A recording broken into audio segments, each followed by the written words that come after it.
Hi.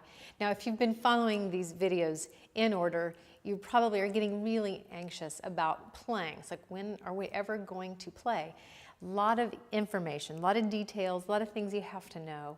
And I do want your first attempts to be absolutely successful. And in order for that to happen, you really do need to understand some of these really important techniques and important concepts behind playing, making a good tone.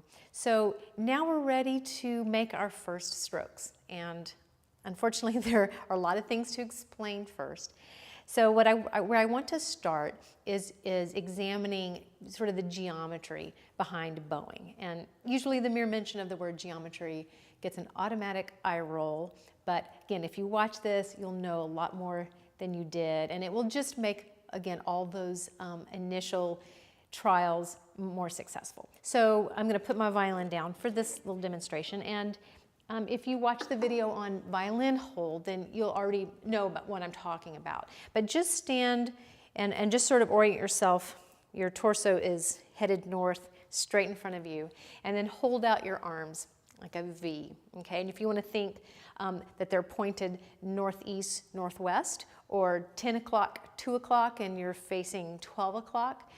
And I want you to, with your right arm, okay, and it looks like I'm going to teach you a cheer or how to be a traffic cop, but just bend your arm at the elbow. And you can see in a very crude way, I'm just sort of tracing the path of the bow arm.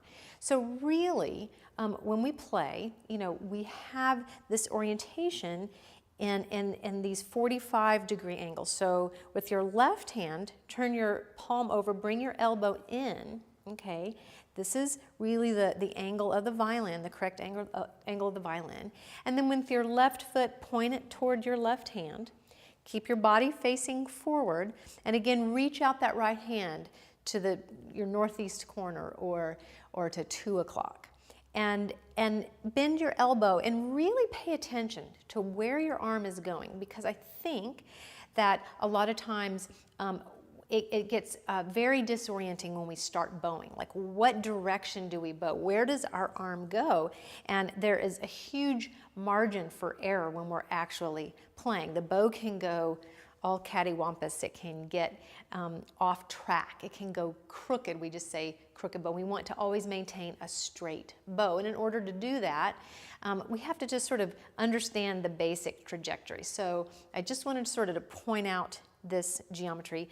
So let's now get your violin and do the same thing. Without the bow, but with the violin. Go ahead and get in play position and really, again, keep your torso pointing straight. If you want to think of your core, your belly button going straight ahead, and then your left foot kind of is going to point toward the direction of your left hand in the violin and the scroll, as well as the head. So in play position here, okay? And then again with your right arm, go straight to that angle and look where it is in position to your body, in position to your right leg. It's almost like you're almost reaching straight out in front of you, not quite, but you're not reaching out to the side. So if you start to bow sort of this left to right, what's going to happen is the bow's not going to go straight. And so the angle of the bow in relation to the strings, okay, and this is very important, is perpendicular. And although it's really impossible to always keep the bow perpendicular to the strings, it's something that we want to try and achieve. It's our mindset. So keeping the bow either parallel to the bridge, you can think of it like that, parallel to the bridge or perpendicular to the strings, whichever makes more visual sense to you, is sort of the objective. It's what we want to try to maintain. It's just the easiest way to kind of quickly visually check in to see if it's going right. And I think if you really start to orient your body in space, that's going to help with that process. So as you're practicing, even if you're sitting on a chair, try to get those same postures. So my violin, again, 45-degree angle here. Now I'm going to put the bow, okay, I'm going to bend my elbow, and I'm going to put the bow, I'm going to aim for the middle here, somewhere in the middle. Now this is going to vary depending on the length of your arm. You know, people with longer arms are going to experience something a little different than people with shorter arms, but you're going to more or less put the bow in the middle on the strings, and we're going to try to find a square, okay? So the end of the bow, again, it's going to be pointing to that corner that you're keeping, sort of imagining in your peripheral vision. You know, if you want to actually put an object on the floor, try to point to that object, that's good. So the end of my bow, it's sort of going to that, at least visually for me, it's kind of going like that 1:30, 2 o'clock area. But I'm also looking for a square. I'm making a square. Now I'm going to turn around, so now I'm going to be oriented a little different. So the square is the bow, okay, the forearm, upper arm, and then the strings. So this right here, okay, this is sort of the basic geometry. We play an enormous amount of time in this part of the bow, this middle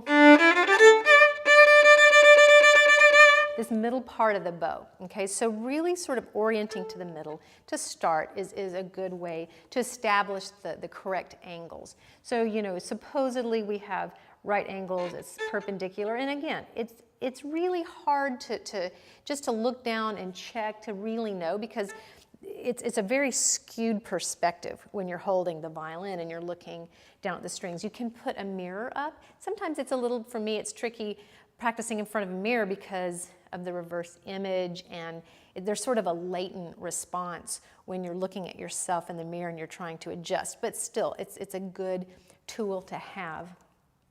So this is where we're going to start making our first sound. So I want you to just really spend a little time sort of getting that orientation, just getting into play position, really sort of feel and see these angles. And then if you find yourself sometimes, in order to see our fingers and the strings, what we tend to do is bring the violin, either the violin comes in front of us, in which case, yes, we do sort of, you know, to maintain that perpendicular orientation.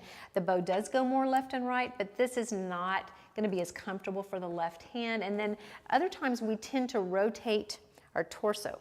And again, sometimes in the interest of seeing what we're doing, we're kind of twist, and then you sort of change all these angles. So try to really establish, you know, a sense of the body in space with the violin. Create something visual for yourself.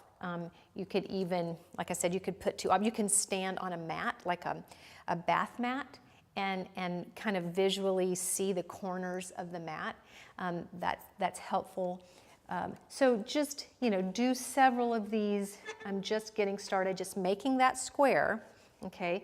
Getting your bow hold, holding out, getting proper violin posture, okay? And just make that square.